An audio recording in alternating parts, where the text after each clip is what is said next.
Words of Jennifer Kitchen. Come, sit by our fire and let us share stories. Let me hear your tales of far-off lands, wanderer, and I will tell you of my travels. Share your experience of the holy with me, worshiper, and I will tell you of that which I find divine.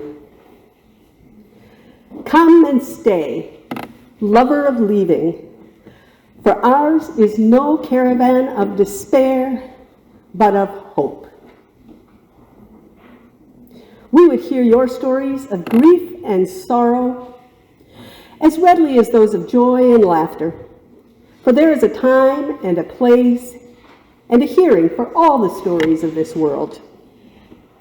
Stories are the breath and word of the Spirit of life, that power that we name love.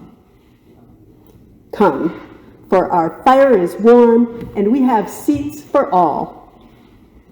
Come again and yet again. Come, speak to me of what fills your heart, what engages your mind, what resides in your soul. Come, let us worship together. I invite you to rise in body or spirit to join our voices in our opening hymn, number 361, Enter, Rejoice, and Come In.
Standing as Maureen Hayes and Alexi Kalyumuk light our chalice with words of inspiration from Eric A. Heller Wagner. Blessed is the fire that burns deep in the soul. It is the flame of the human spirit, touched into being by the mystery of life. It is the fire of reason, the fire of compassion, the fire of community, the fire of justice, the fire of faith. It is the fire of love burning deep in the human heart, the divine glow in every life.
Sit down here, that would be great. And if not, that's fine too. But yes, please do come forward. The floor is a fine sitting place. We can slide in. Go ahead, Anne. Yeah, the benches are a little tough to get out of. For me. Yeah. Oh, not for you. Yeah. Well, a couple for me. Okay, our story this morning is called House Finds a Home. Feel free to sit when you're ready. It's by Katie S. Duffield and Jen Karachi. Sorry about that. So, how would a house find a home? You might think houses don't have hearts. But a house had one, and it was broken. Over the years, House and his people had made a mountain of memories. Song by song, giggle by giggle, hug by hug. But House's people had new memories to make. And House's once full heart was now as empty as his rooms.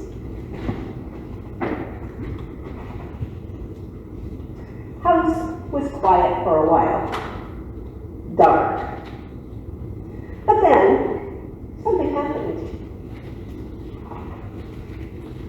Visitors climbed his front porch steps, wooed over his sturdy brick, awed over his cozy rooms.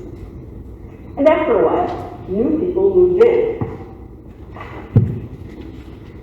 They made House their home, their way. And for months, years even, House's heart was happy.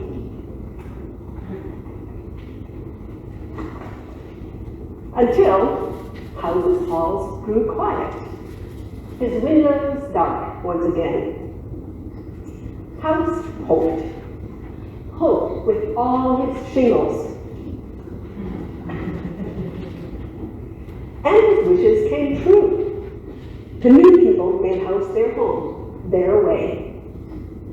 And for months, years even, House's heart was happy. But life changes, and House found himself alone once again. House didn't let himself fall into disrepair, though, because as the years had tumbled by, House had learned something. When one door closes, another door opens. And each and every time, through those doors, House found what he'd been missing: love. And on this day, when love clambered in, House noticed something familiar. Something oh so familiar. House and his new family began making a new mound of memories, song by song, giggle by giggle, hug by hug. It wasn't always perfect, but it was better than fine. Much better than fine. In fact, it was as fine could get. You might think houses don't have hearts, but House had one. And House's once full heart wasn't just full again. It was overflowing. The end.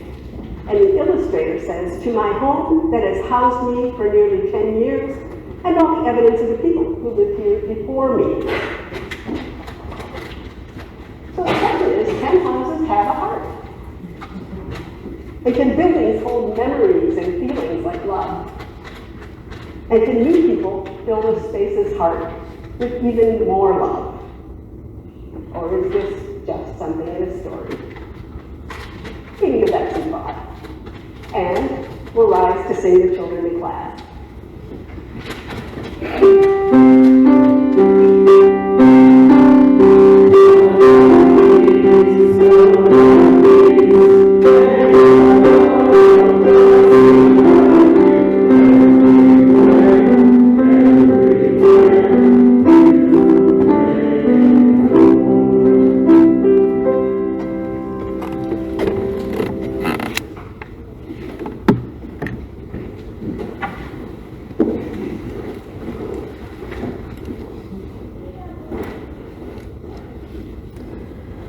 Please remain seated for our prayer hymn, number 1031, Filled with Loving Kindness.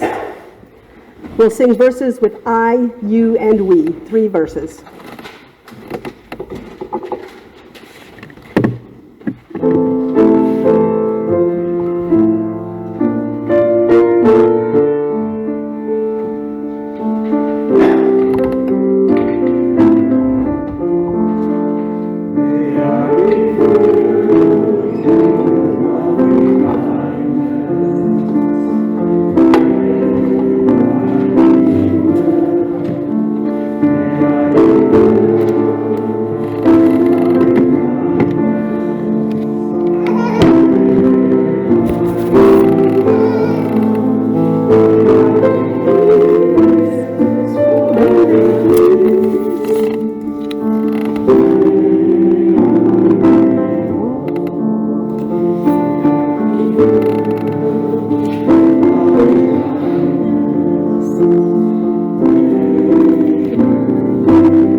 During the silence that follows the spoken prayer, you're invited forward to light a candle for whatever you hold in your heart.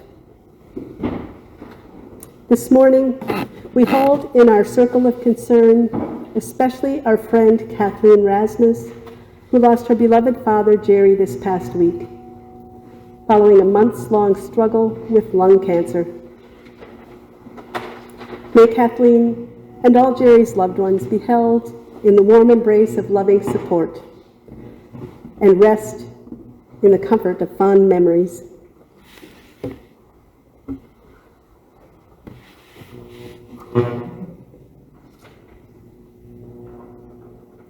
The words of Anne Mason.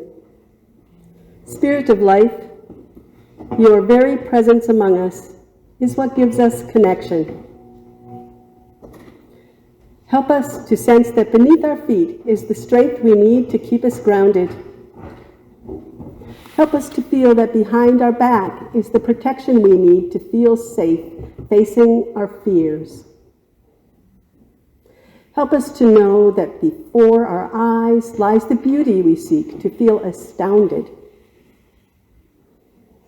Help us to lift our heads high enough to be aware of the vastness of our sky and of our spirit. And help us to know that within our hearts lies the love we need to complete the circle of connection in our lives.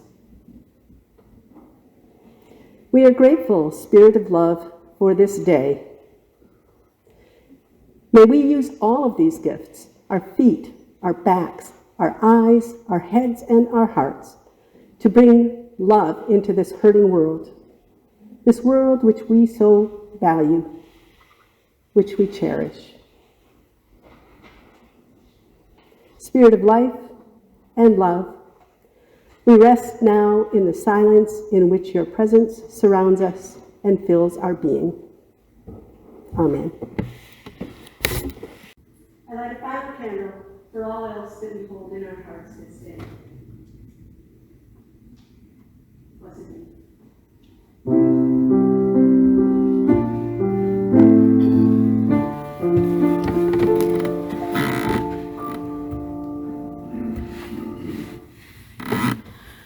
John Saxon wrote, "The light of our chalice would soon flicker and die without the oil that nourishes its flame.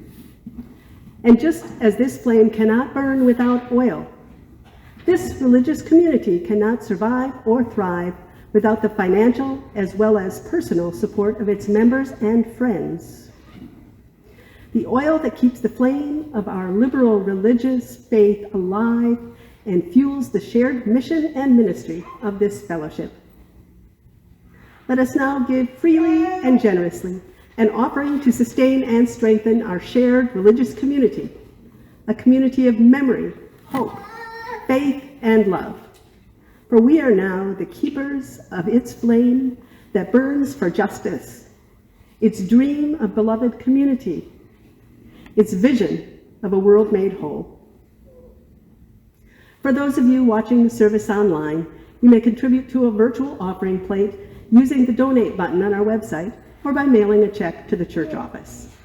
Will the ushers please come forward?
from love by Enfleshed. Love embraces everyone, every creature, every creation. It knows us intimately. It holds us collectively. Love transcends every boundary that seeks to confine it. It will not tolerate violence in its name. It does no harm.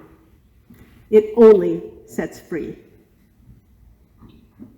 Please rise, embody your spirit to join our voices in hymn number 346, Come Sing a Song with Me.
Pop quiz and no cheat sheets.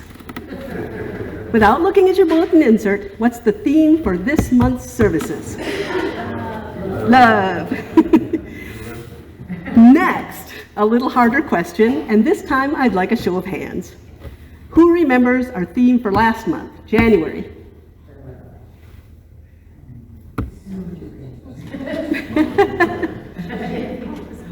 Pam. Finding our center. So a month ago, we turned from the path of finding our center to the center and then back out. At this point, it would not be cheating to refer to the labyrinth insert in your bulletin. If you're not familiar with this 5-circuit labyrinth, and I was thinking about bringing our big one in today, but I thought better of it because there were a lot of other things to bring in this morning. This labyrinth depicts the 10 months of our liturgical year, which is to say not counting the summer months of July and August, and shows the theme we're focusing on for each month. The black lines that snake through the labyrinth are the boundaries of the paths, so the paths are between the black lines. That's a way of saying that the yellow and blue portions aren't two separate paths. They indicate instead the two different directions of our walk. The blue portion showing the month and theme as we travel inward toward the center. So the first half of the year is inward toward the center. That's the blue path.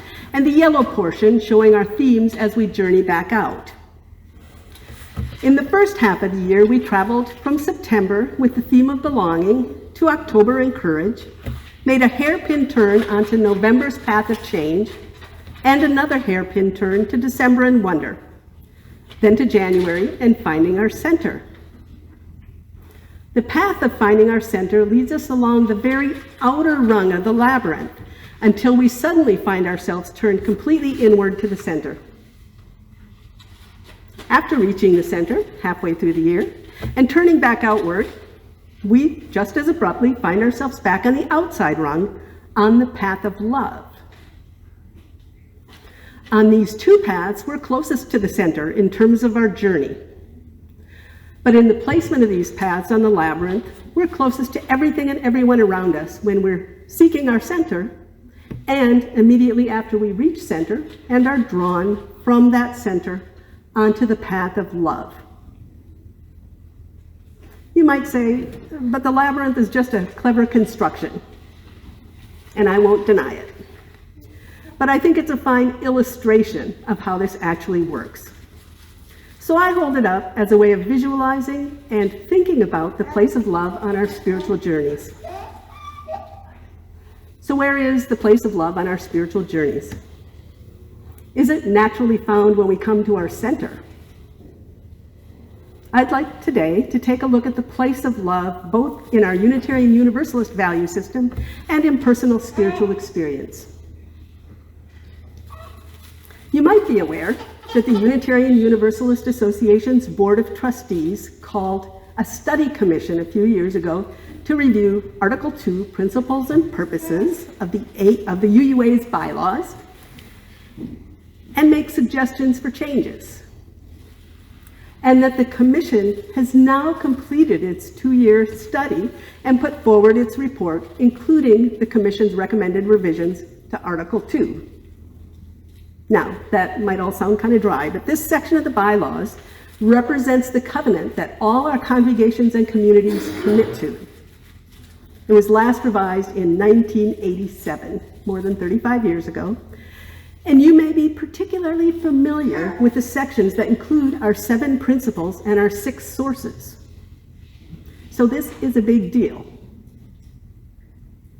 Today, I'd like to point you to the section of the proposed revision titled Values and Covenant.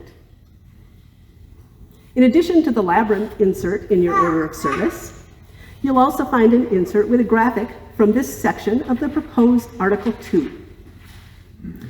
You'll find that love is at the center of this graphic, with 6 values connecting to or emanating from the central point of love. The section is introduced as follows.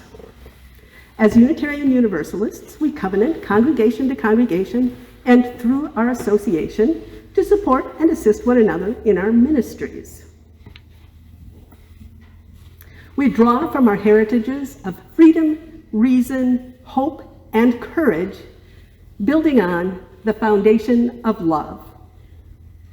Love is the power that holds us together and is at the center of our shared values. We are accountable to one another for doing the work of living our shared values through the spiritual discipline of love. Inseparable from one another, these shared values are interdependence, equity, transformation, pluralism, generosity, and justice.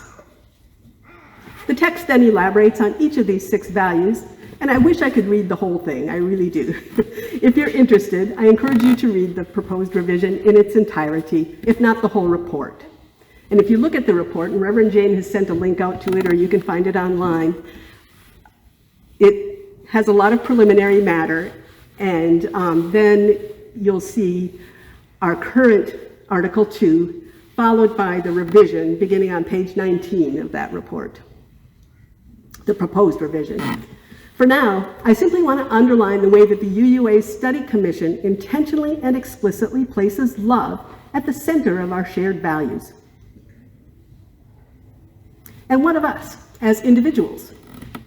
We too can consciously and intentionally place love at the center of our lives and act from that love space. And I think there's also a sense in which love is simply and naturally what we find at our core when we bring ourselves to center. I'd like to offer for your consideration my experience of what I find when I come to center in meditation.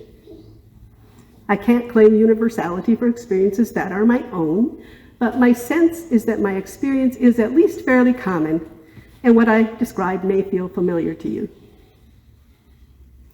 The ingredient that brings me to center in meditation is awareness. Simple awareness. That's the beginning. From this centered awareness springs a feeling of contentedness. Sometimes a tendency towards smiling, or even an inner movement in the direction of laughter arises. Awareness and the corresponding sense of contentment leads, seemingly naturally and inevitably, to appreciation and a general sense of connection. And from here, an impulse to act from love rises.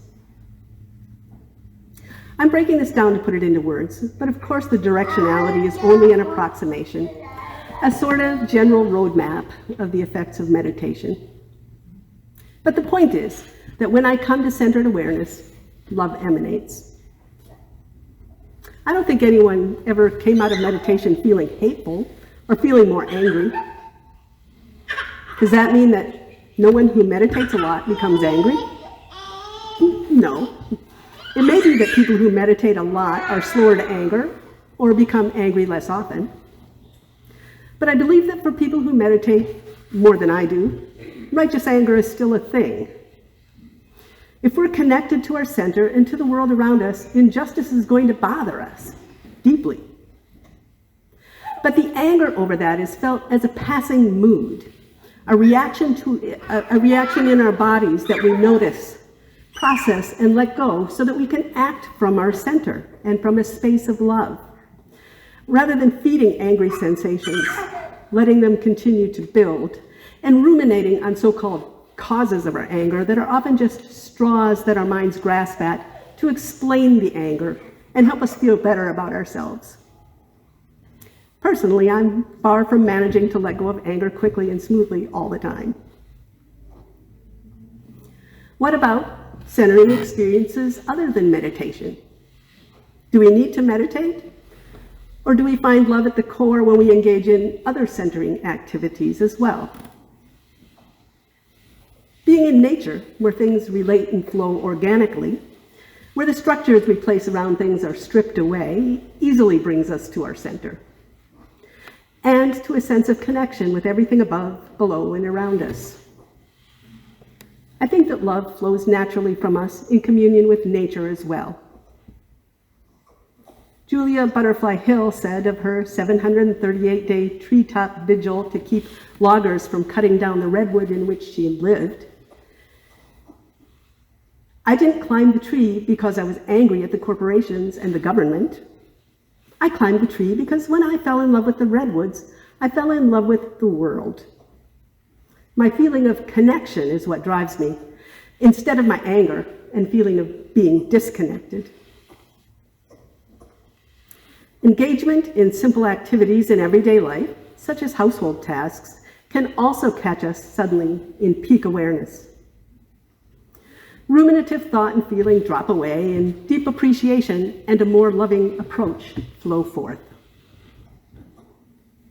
It's funny the way our coming to center stretches us beyond ourselves. Center is where all things come together, so while our personal viewpoint is always limited by where we stand, so to speak, when we're centered, our viewpoint is actually broadened and deepened, and we feel more loved. So we feel more loving and more loved. The poet Ada Limon, in a recent interview on Being with Krista Tippett, shared this memory. "I was sort of very deeply alone during the early days of the pandemic, and I was having this moment where I kept being like, well, if I just deeply look at the world like I do, like poets do, I will feel a sense of belonging. I will trust the world, and I will feel at peace. And what came to me as I stood and looked at the trees was that, oh, it isn't just me looking.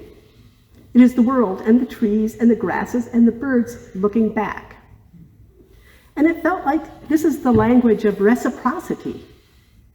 This means that I am in a reciprocal relationship with the natural world. Not that it is my job to be the poet that goes and says, 'Tree, I will describe it to you. I have a lot of poems that basically are that. But instead, to really have this moment of, oh no, it's our work together to see one another, and to not have that bifurcated for a moment. End of quotation. When we're in this space of centeredness and loving reciprocity, we're not able to think of or treat people as others with whom we engage transactionally, nor things around us as objects to consume. In short, we're not able to see ourselves as separate. And here we come around to our coming month's theme, March's theme, vulnerability. Because in this space of reciprocity, we're open. Love opens us up. It softens us. And referring to our labyrinth one more time, I draw your attention to the fact that March and vulnerability share the same path as December's theme of wonder. Wonder and love. These states open us up. One beckons us onto the path of finding our center, and the other is our being's response when our center is found. As we close out our love month and prepare to travel the path of vulnerability, let us celebrate, and let us take in the qualities of love via a ceremony of sharing chocolate. Chocolate has long been associated with love. Chocolate, as you might know, is made from the bean or seed of the tropical cacao tree. A writer and artist named Laurel Virtues Waters describes cacao on her website, treespiritwisdom.com, saying, "Cacao is a nurturing and sacred spirit that wraps us in a blanket of divine love, reminding us of how precious we are." In a moment, I'll invite you forward to take some chocolate, or alternatively a strawberry, from the table. Then I ask you to return to your seat and simply hold what you chose until we're all ready. When it's time to come forward, we can begin with the front rows, exiting the pews to the inside and returning from the outside, so that we're moving circular-wise to center and back out and around, and front to back in turns. I hope that makes sense the way I said it. We'll enact this ritual together, but we're all unique, so we can choose which kind of chocolate suits us. We have dark chocolate, a dark chocolate with cherries, that's the one with the little elephant imprint on the rectangular pieces, milk chocolate, and white chocolate. And we have plenty, actually, so if you want to take two because they're small, that's fine. So for those who can't or prefer not to eat chocolate, we have some fresh strawberries, also associated with love. And of course, you're free, if you'd rather, to sit this out and be supportively present without participating actively. And in case you have these kinds of concerns, I'll add that I made a point to get fair trade chocolate that's also very low in both lead and cadmium. I'm sure everyone's heard those reports about lead and cadmium in dark chocolate. And we have napkins. So let us now take a breath. And when Stephen begins to play, you may begin to come forward and to center and back again, taking some chocolate or strawberries.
Now I invite you to first see what you hold in your hands.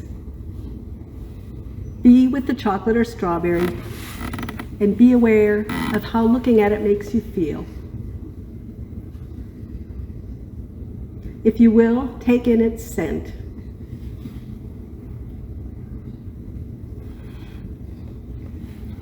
And now I invite you to take a bite of it or put the whole thing into your mouth. I ask you to eat it slowly and let the sensations bring you to deeper awareness. Notice the taste and how the taste changes on different points of your tongue, if it does. Notice all the qualities of the chocolate or strawberry and let yourself be filled with these qualities. Notice its silky or other texture and how it softens. How does this feel and how does it make you feel? Does this remind you of how love affects your spirit? Let the chocolate melt or chew your strawberry slowly and mindfully to find its center. Notice how when you reach the center, it becomes the whole.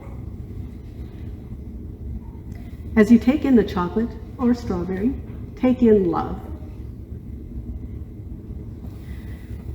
And as you take in love, visualize it extending out from you like an expanding cloud. Let it expand out to fill this space, enveloping all of us here. Notice what this love looks like and feels like. Does the expanding love have a color, a texture, a temperature? And how do you feel surrounded by the love? Now let it expand further, out, beyond this space, and into the world beyond these walls. Out and out into the world. Blessed be. Please rise, embody your spirit for our closing hymn number 1057, Go Lift It Up.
In the words of Eric Williams, my friends, may the spirit of love be a living flame before you, a guiding star above you, a firm path below you, and a gentle presence behind you. Go in peace and love.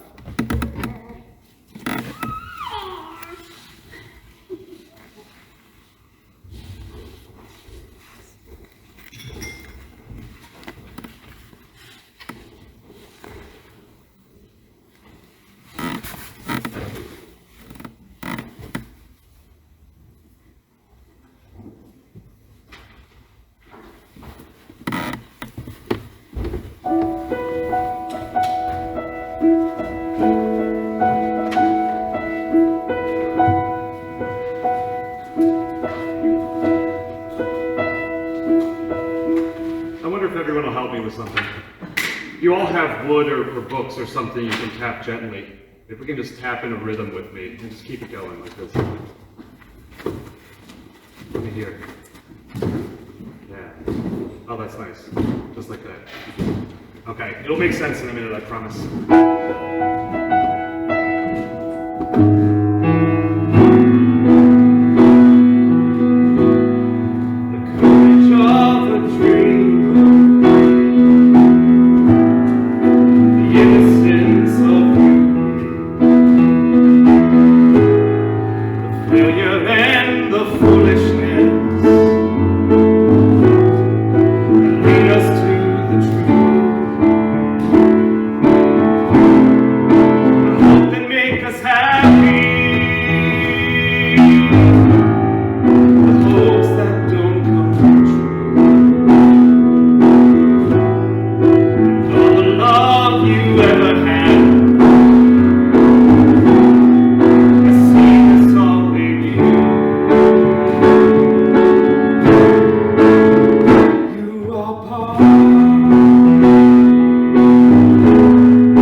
tonight.